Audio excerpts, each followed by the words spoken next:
One on live with author advice with AF Stewart. And today we're going to be talking about Twitter and specifically how to use Twitter as an author. Now, I know a lot of authors don't like Twitter or they're confused, and I'm here hopefully to help a little bit with that. So, the first thing we're going to talk about is your profile, your header, and your bio. Now, I'm going to show you a screenshot of my account here. All right, there we go. And you can see at the top there, I've got my header. Now, I've put my fantasy trilogy in the header, and I've put the covers to my most prominent horror books on the other side. And so, that's a good way to get your book covers out and visible on your Twitter feed is to put them in your header. And of course, this is the old version of Twitter because they have not switched the new Twitter over on my desktop. It has switched over on my Chromebook. So the header on the new Twitter is considerably smaller than what you're seeing here. It takes up about 2/3 of that page instead of the whole thing. Anyway, so and the next thing you want to check out is, we'll just scroll down here for a sec. There, you can see right here is the bio over on the left side there. And you want to have a bio. Okay, I know a lot of a lot of people don't put anything in it, or they just have a little I'm a writer or whatever, but you really should have a decent enough bio. And I've got some hashtags in it, and I got a little Canadian flag in it, letting people know where I'm from and what I'm writing. See, I've got the author hashtag, epic fantasy and horror. And then I have my books include Saga of the Outer Islands series, the Killers and Demons series, and Fairy Tale Fusion, which are some of my more popular books. And then I've got where I'm from, Nova Scotia, and then my website underneath it. So you should have something like that, something similar in your bio, because this is what people are going to check out when they come and look at your profile and see if they want to follow you. You want to have something in your bio that will tell people who you are and what you're doing. I've gone to a lot of profiles and checked out their bios, and there's not a lot there. I have no idea. And I have to judge their profile on their tweets, which doesn't always look favorably depending on what you're tweeting, because a lot of people just retweet. That's another subject we'll get to in a few minutes. So anyway, so you need to have a good bio, nice header. Show the header again. Whoops. Show the header again. There we go. Anyway, and for your profile and your bio and everything. So that's the two things that people are going to see the most when they come to visit your page. Is your header and your bio. So make sure they're good. Okay, so, and the next thing people want to know is, what are you going to tweet? And that basically is, you tweet what you're comfortable with, really. But you really should have a good mix of tweets. So I'll go back to my profile here and I'll show you. Now, as you can see, here's the pin tweet. Now, you really should have a pin tweet. And it's something you want, like your website, or in my case, it's my free book and my newsletter sign up. That's another good one. Pin your newsletter sign up so people can sign up. Anyway, so there's the Chronicles of the Undead and the pin tweets, and you can rotate your pin tweets if you want to. So you don't have to have a permanent pin tweet. So you can have, like, if you've got a sale on, you can pin the sale. You can pin your freebie. You can pin your newsletter one week. You can rotate it out if you want, because that works as well. So that's my pin tweet. And then, okay, there. Hope I'm not giving you dizziness spells here with all the up and down. Okay, and then, now we're going to talk about what to tweet. Now, here is the status tweet. is I'm just talking about my the short story I finished and the twist that came up in it, and you can see right here the am writing hashtag. Now that's a good one for status tweets if you're tweeting about something you're writing. You can also do work in progress. And if you're reading a book and you're talking about something you're reading, you can do am reading. And then there's writer community if you're asking questions or you want some feedback from the Twitter writing community. Writing community is another good hashtag, and we'll be talking about hashtags in a minute as well. Okay, so that's what I call a status tweet. Now we're going to get the promo tweet. Now this is a little promo here. You can see right here is from the upcoming Kickstarter and the anthology, Cogs, Crowns, and Carriages. So that's my promo tweet. It's a nice little graphic. Graphics are great for promo tweets. They work well on Twitter. They get a lot of engagement. So if you're going to do a promo tweet, just don't do a quote and a link. If you can, put a graphic in there. I get a lot of engagement with my graphics. Okay, and we've got a couple of more promo tweets because I've been doing promo tweets all week for my group promos here. You can see as we scroll down. And this is a retweet. The little cats. One of my favorite hashtags that are non-writerly is Catterday. And you can see there's the Catterday retweet that I did.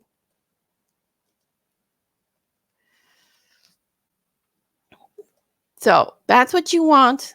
And here's the hashtag games. As you can see right here, you can see it. I'm not sure if you can see it well, but anyway, characters hell is one of the hashtag games. We'll be talking about that in a minute as well. And that's basically when you're talking. This one is when you're talking about your work in progress, and you tag it with the game hashtag. But I said we'll be getting into that in a minute as well. So basically, that's your basic things you're going to tweet. Status updates. And we'll get back to me here for a minute. There we go. I'm back. You want status updates, you want retweets, and you want promos. And you want a good mix of these. You don't want to go heavy on either one. Now, sometimes you're going to have more promos. Sometimes you're going to have more retweets. Sometimes you're going to have more status updates, depending on the week, the day, the month, whatever. But you want to try and get a nice mix in your profile as a whole, because I've gone to a lot of author profiles and all they have are retweets. I have no idea what they're writing. I have no idea what they're about. It's just retweeting other people's stuff. Now that's nice. And, and retweeting is great. You want to retweet people's stuff, but you want to give people an idea of who you are through your profile, so they'll know whether they want to follow you or not. So you got to have status updates and you got to have promos. So, and you don't want to have a higgledy-piggledy mix of things either. You want to have a straightforward kind of general idea of what you're going for on your Twitter page. Like most of my stuff is aimed for horror, dark, creepy stuff. And my fans like it. In fact, the creepier and darker, the better the tweets do well. So yeah, so my fan base seems to like the horror stuff, and the bloody quotes do really well, and the Horror Haikus Day stuff does excellent. Anyway, so that's basically what you want to do on your tweets. Now, the other thing we're going to talk about quickly is direct messaging. That's like PMing on Facebook, but basically on Twitter, it's pretty useless, and you really shouldn't bother with it too much. I mean, it's okay if you want to take a conversation you're having on Twitter into the private realm. You can DM, have a DM conversation. If you want to share something with somebody and they're not going to have a problem with you sharing it, then yeah, you can use the DM. But really, DM's pretty useless and it gets a lot of spam. So you really don't have to worry about that too much. Okay, so now we're going to talk about hashtags, because hashtags on Twitter are king. This is how you operate on Twitter, is with the hashtag. because it's not like Facebook where you go to the home feed and you scroll through and you like and blah, blah, blah, blah, blah.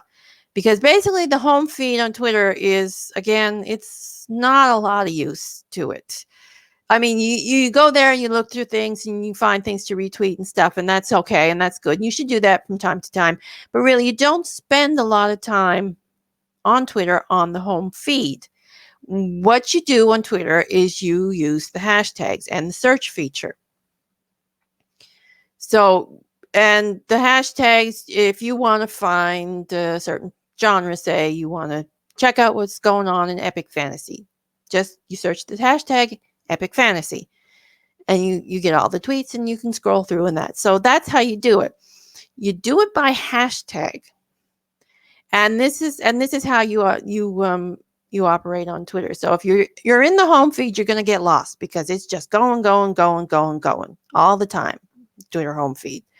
So what you want to do is you want to search by hashtag epic fantasy, am reading, am writing, writer community, whatever hashtag it is that you want to search, just search the hashtags. And you'll also find trending hashtags on the side of Twitter. Let's see if I can find them here. I'll go back over to the sharing and see if I can find the trending. Up. There we go. On the right there, you see trends for you. And that's basically what you've been searching, what you've been tweeting. And they'll give you trending stuff. And Caterday's at the top of my list, as you can see. Right up there. Anyway, so and that's basically how you find stuff on Twitter. Now, how to use the hashtags other than search. There are a lot of hashtag games, for instance, and a lot of these involve works in progress for writers. These are specific writer games. There are other games too, which we'll get to in a minute. A few nice ones that I like to go in. And so the writer games are basically things that happen on a certain day of the week, and they have rules, and you join in and you tweet out answers to questions, or you tweet out quotes, or whatever. Now, some of the ones I've involved in are One Line Wednesday. That one has that basically they have a theme for that week.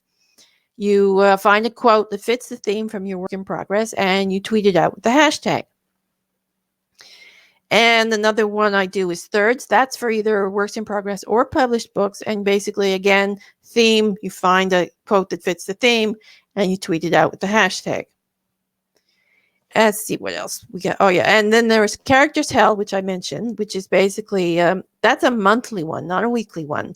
So you do it all month, every month. And every month they have a different questions, different themes. And for this one, you get a daily question, and then you answer the question about your characters. Then there's Characters Hell and Characters Tell. They're run more or less in conjunction with each other, and you can do both of them in one. I usually do Characters Hell because I like that. Anyway, and the hell part of it works better with my horror stuff. So anyway, and then there's other ones. There's Heroes and Villains, and there's Fantasy Work in Progress, WIP Palooza. I'm not sure how you pronounce that one, but anyway, Fantasy with Palooza or something. Anyway, and then there's WIP Joy, and Author Would You, and there's tons of them, and you can search them. And there's a couple of accounts on Twitter that actually tweet out what's happening every week, so you can do a little searching. You can find different things and find the one you like, and it's a good way to do pre-promos for your works in progress, because most of these are works in progress tags, hashtags, or whatever. So there's a few of them there for published works, and there's also some writing ones, where you do, I think it's VIP 360 or something. I'm not quite sure what but that one is. They give you a prompt and you do a little sentence or writing or whatever.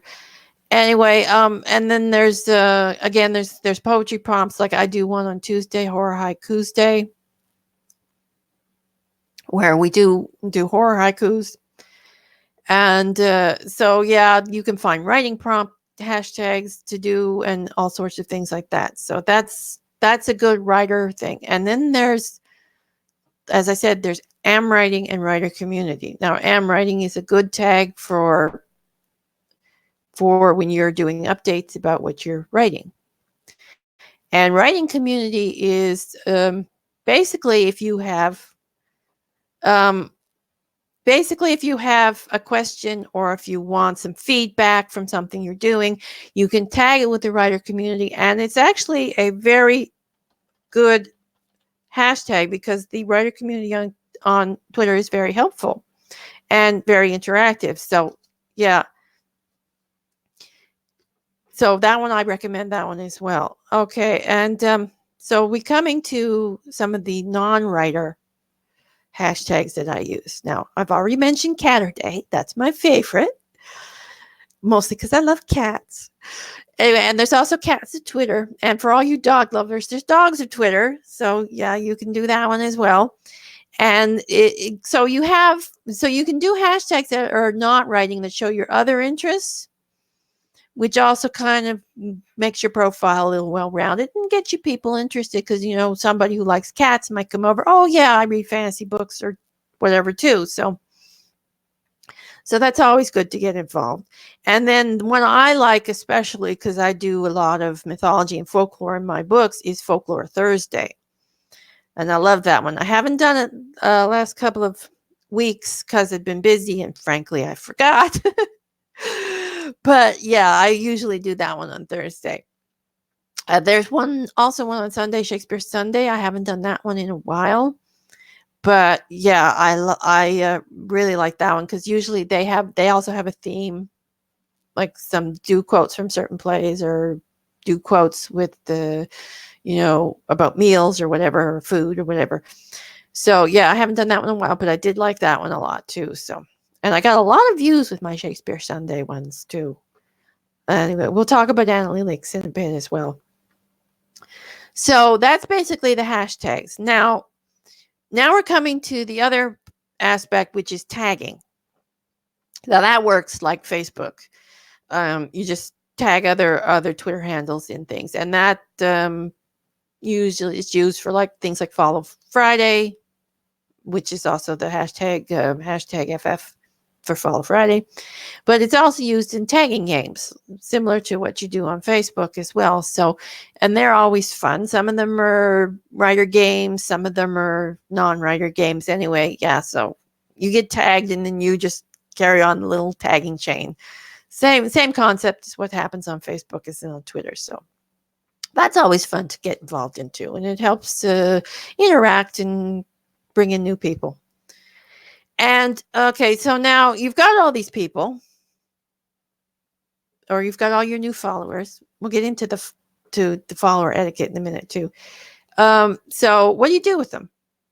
Now, one of the things you can do is, like, if you want to keep track of certain people, like if you want to keep track of all your horror fans or your horror authors or fantasy or whatever, you can separate them into lists. Now, let me see if I can bring up my lists here, because I always forget how to do the list. So just give me a minute. Yeah. Okay. Oh, there we go. Okay. Lists. Now, I don't do this as much as I should. But anyway, okay. So we'll just get this screenshot. And we'll share this one here. Just give me a sec.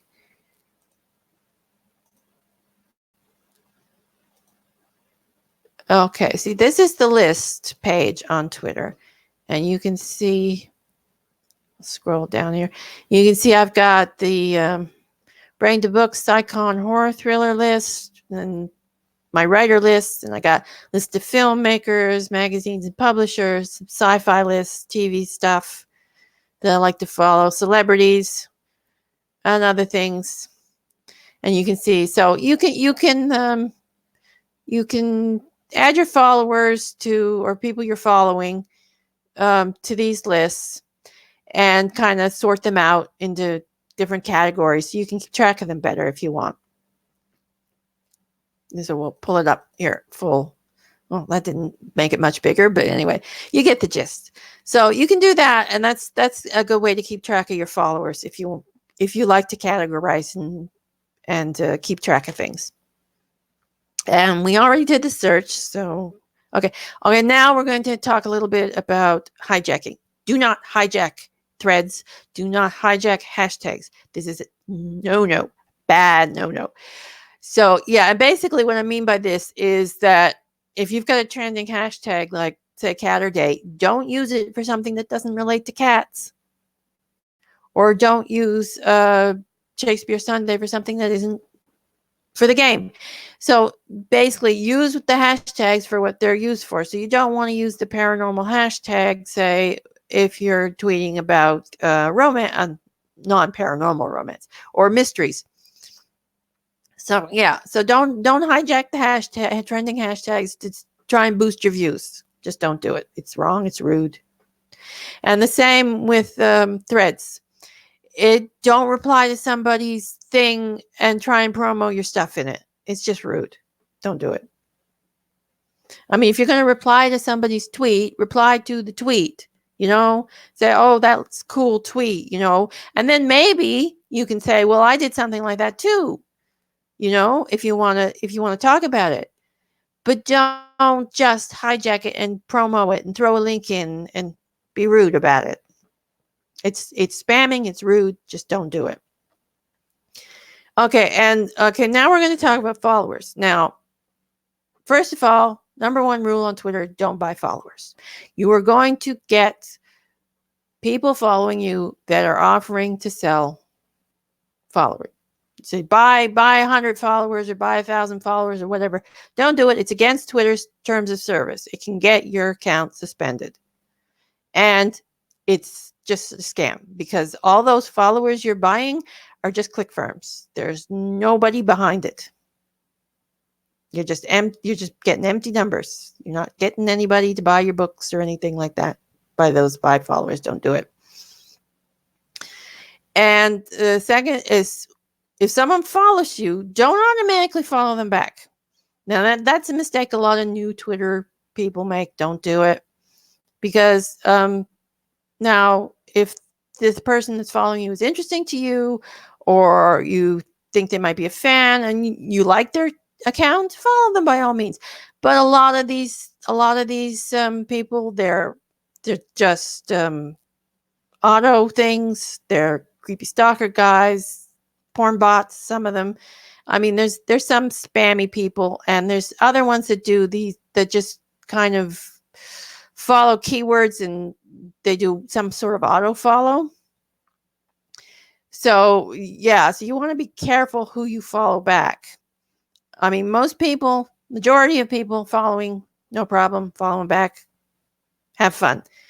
But some of them you don't want to follow back. And because, I mean, like, for instance, I'll give you an example of the auto follow thing or the keyword follow thing. I tweeted about Vikings, actual Vikings, because I was tweeting about a book that was writing about Vikings. And I got followed by the keyword Vikings, I'm assuming, because 2 football fans followed me. So I'm assuming they just clicked on the keyword Vikings thinking it was the football team and not actual Vikings with swords and helmets. So yeah, they weren't worth following back because I don't tweet about football. I don't care about football. Yes. Sorry for all you football fans, but I have no interest in football. Hockey, on the other hand, that's entirely different. But anyway, so sometimes you get that. And then you get the ones you want to avoid at all costs. The spam people. You want to avoid the spam people. If they're just tweeting spam, or the freebie seekers, the ones that are always looking for that giveaway or that free book. You don't want those people. I mean, yes, they were the wrong Vikings, Peter. Yeah, you don't want the people who are looking for the free books because, I mean, they're not going to be buying books. They just want free stuff. I mean, that's okay. But I mean, we're in the business to sell books. Let's be honest. We're trying to make money here. And then there is, and if you're a woman on Twitter, this one is specifically for women because guys don't get this. And this is what I call the Creepy Stalker Guy. And basically, all he does is collect women, especially women. There's a subsect on Twitter that collect women authors and women horror authors, especially. And all they do is they collect them in their follower list. And they're just stalking women on Twitter. Don't know why. It's just creepy. Just really, really creepy. And you don't want to follow those back. And there's an easy way to find out if to do can't think to discover them. I don't know if that's the right word, but anyway, you just check their follower list. If they've got nothing but women or majority of women, they're a creepy stalker guy, 10-1. And if they have like a first name, like say Dave, and a bunch of numbers, they're a creepy stalker guy. And if they're a guy with a private account, they're a creepy stalker guy. So do not follow those guys. And they're also on Facebook, so it's not just a Twitter problem. Although they're a lot easier to spot on Twitter than they are on Facebook these days. Although most of the Facebook ones have migrated over to Instagram. Oh, the fun life of a female author on social media, eh? Okay, so, and you don't... Oh, and then there's the porn bots. Now, if you tweet the hashtag fantasy, I would suggest, if using the hashtag fantasy, to use one of the subgenres instead of just fantasy, because sometimes if you tweet the hashtag fantasy, that hashtag keyword will get picked up by porn bots, and you will be followed by porn bots for a couple of days afterwards. So that's always fun. Yeah, and you can tell the porn bots, they're easy to spot. You just, the half-naked women pictures pretty much gives them away. So yeah, don't follow the porn bots.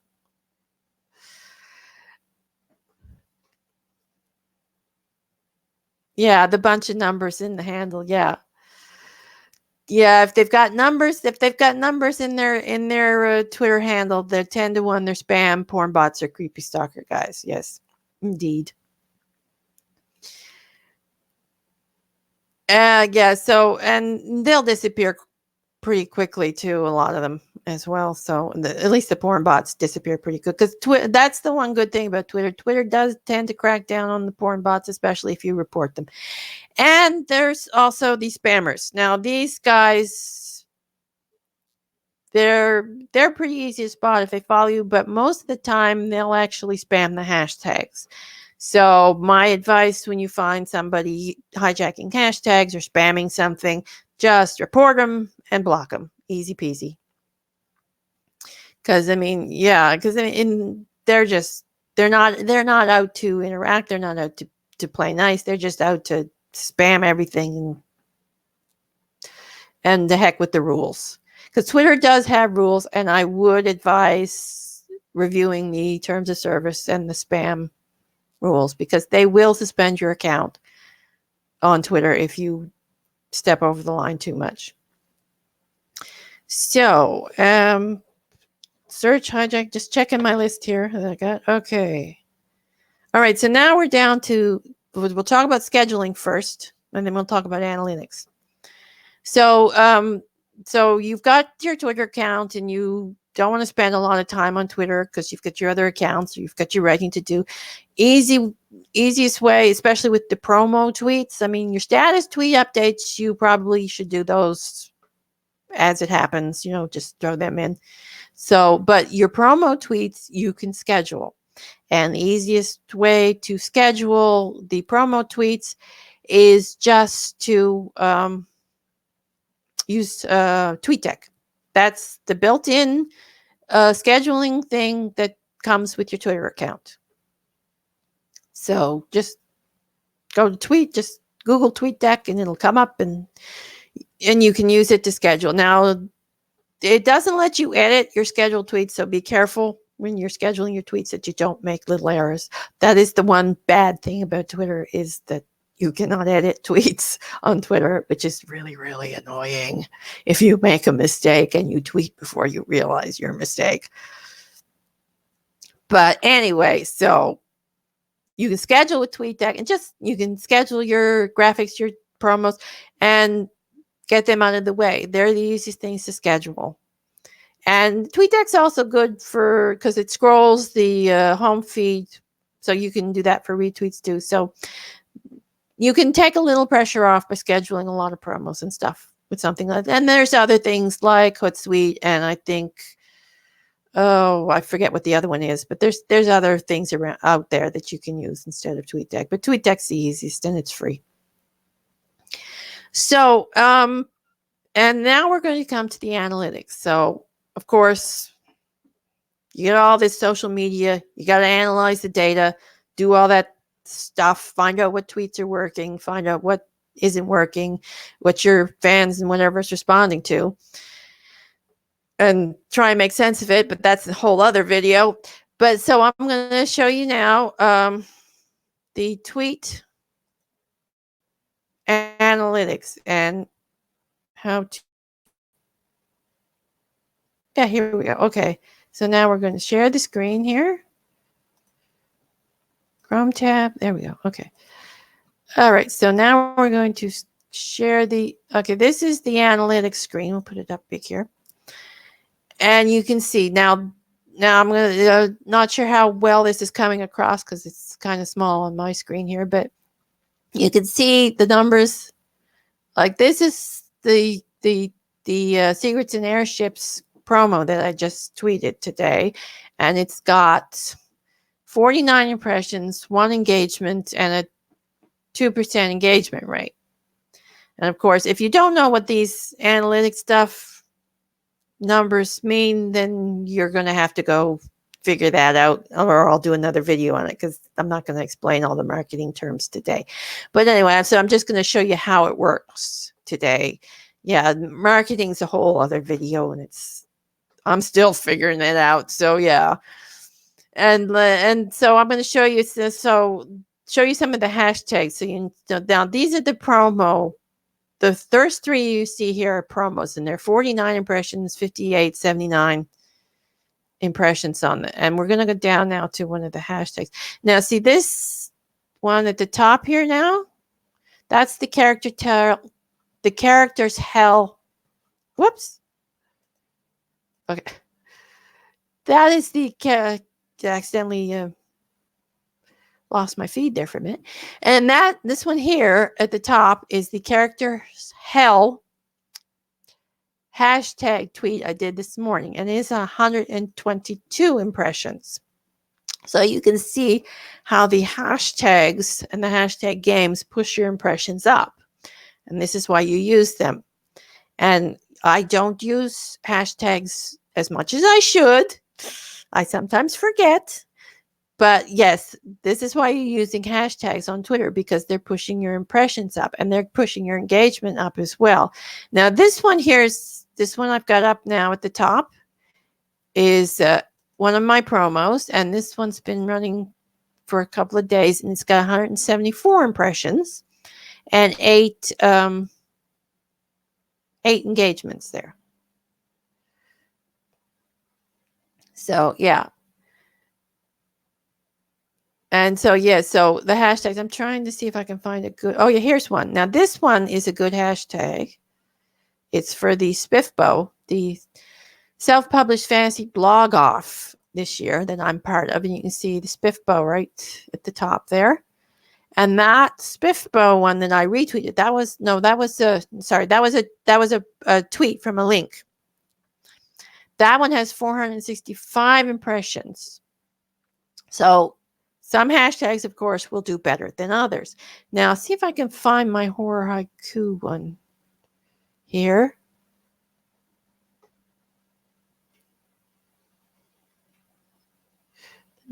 Oh, here we go. Here's the horror haiku one.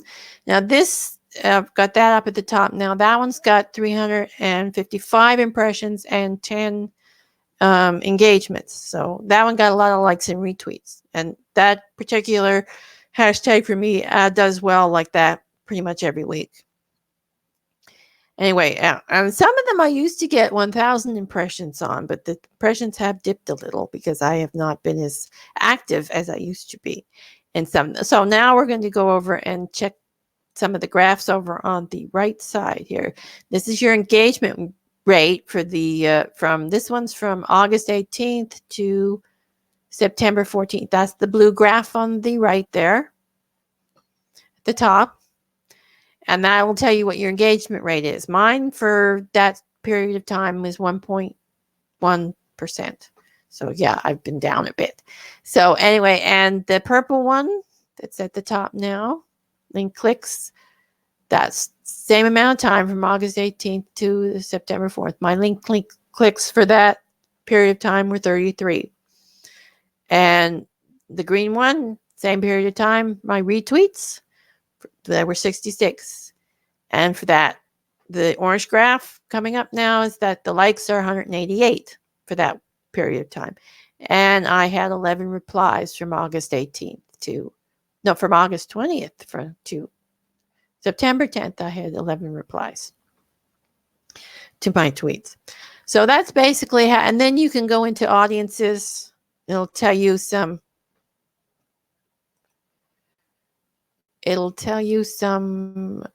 top interest of my audience is dogs.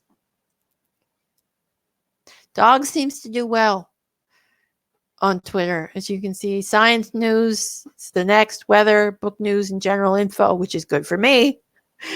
Space and astronomy, which is good because I tweet a lot of sci-fi shows and sci-fi stuff. So I get people like that, and sci-fi and fantasy movies and television. So yeah, so as you can see here, with the exception of the dogs, because I don't do a lot of dog tweeting, my followers are pretty much in line with what I'm tweeting. And that's what you really want to make. And it's over here. You can see the gender. You can see the big orange and red squares. That tells you what genders are following you. And mine is pretty much split between female and male, pretty even split between people who are following my tweets. So that's basically how to use Twitter analytics to figure out what kind of audiences and whatnots you are doing. So that pretty much wraps up the Twitter tips, the Twitter advice. And so I'm just going to wrap it up here and end the video. And I'll be back probably end of the month with another author advice. I think I'm going to be doing one on Patreon and authors in Patreon. So I'll let you know when that one's up. So I'll see you for today, and bye.